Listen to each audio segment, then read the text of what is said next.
সলাতুদ্দুহা, সলাতুদ্দুহা যেটার নাম অনেকে ওই চাষতের সলাতও বলেন, অনেকে কেউ কেউ আবার এটাকে ইশরাকও বলেন। যেটাই হোক, এই ইশরাক দোহা এই বিষয়টার মধ্যে আসলে খুব বেশি পার্থক্য নাই।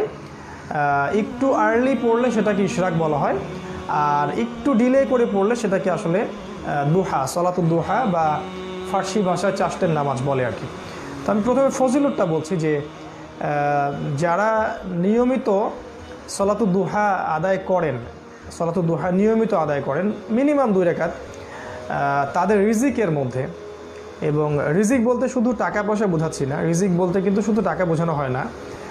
তাদের রিজিক বলতে আমাদের মেধা, আমাদের অর্থ, আমাদের সম্পদ, আমাদের ঈমান, আমাদের ইসলাম, দুনিয়ার কল্যাণ বা হাসানা, পরকালের আল্লাহ প্রদত্ত নিয়ামত, ইভেন নেককার স্ত্রী, নেককার স্বামী, সুসন্তান সন্ততি, ভালো একটা ব্যবসা, ভালো একটা চাকরি বা যেটাই হোক, এই সমস্ত বিষয়গুলোই কিন্তু রিজিকের অন্তর্ভুক্ত। ইভেন আমাদের তাকদীর আমাদের রিজিকের অন্তর্ভুক্ত। তো এই যে চাষতের সলাতটার কথা বলছি বা সলাতুদ্দোহা বা ইশরাকের নামাজ যেটাই আপনি বলেন, এটা যারা নিয়মিত পড়ার চেষ্টা করে, আল্লাহ রাব্বুল আলামিন তাদের রিজিকের মধ্যে তার পক্ষ থেকে বারাকা দান করেন, বরকত দান করেন।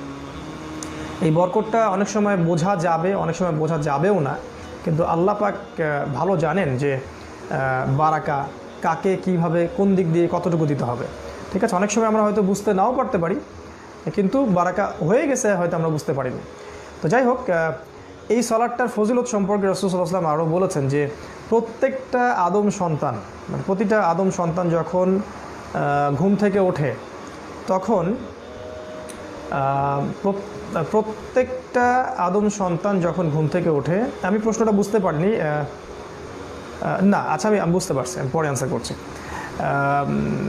আমি আগে হাদিসটা বলে নিচ্ছি যে প্রতিটা আদম সন্তান, আল্লাহ রাসূল সাল্লাল্লাহু আলাইহি ওয়াসাল্লাম বলেছেন প্রত্যেক আদম সন্তান যখন ঘুম থেকে ওঠে, তখন তার এই যে পুরো বডির যে জোড়গুলো আছে, যে গিঁটগুলো আছে, প্রত্যেকটা গিঁটের উপরেই একটা করে সদকা করাটা তার উপর ওয়াজিব হয়ে যায়।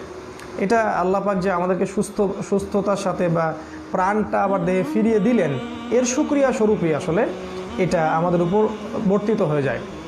আর আল্লাহ রাসূল সাল্লাল্লাহু আলাইহি ওয়াসাল্লাম বলেছেন জোর আছে মোট 360টা।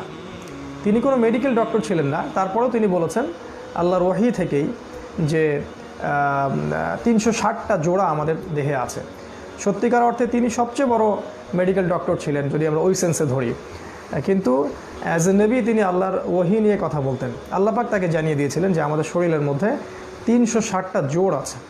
আর রাসূল সাল্লাল্লাহু আলাইহি ওয়াসাল্লাম বলছেন 360টা জোড় এর মানে এর সমান অনুপাতে সদাকা করাটা আমাদের উপরে প্রতিদিন ফরজ হয়ে যায় বা ওয়াজিব হয়ে যায়।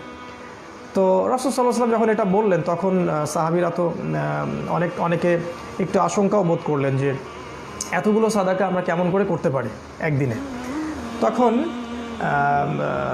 তিনি বলে দিলেন যে প্রত্যেকবার সুবহানাল্লাহ বলাও একটা সাদাকা, প্রত্যেকবার আলহামদুলিল্লাহ বলা একটা সাদাকা, প্রত্যেকবার আল্লাহু আকবার এটা বলা একটা সাদাকা, লা ইলাহা ইল্লাল্লাহ বলা একটা সাদাকা, লা হাওলা ওয়ালা কুওয়াতা ইল্লা বিল্লাহ এটা বলা একটা সাদাকা, বা কাউকে ভালো কাজের আদেশ করা সাদাকা, কাউকে মন্দ কাজে নিষেধ করাটা একটা সাদাকা, কোনো রাস্তায় কোনো মানে কি বলবো যে কষ্টদায়ক কিছু পড়ে আছে এটাকে তুলে সরিয়ে দেওয়াটাও সাদাকা, মানে প্রতিটা ভালো কাজই কিন্তু সাদাকা।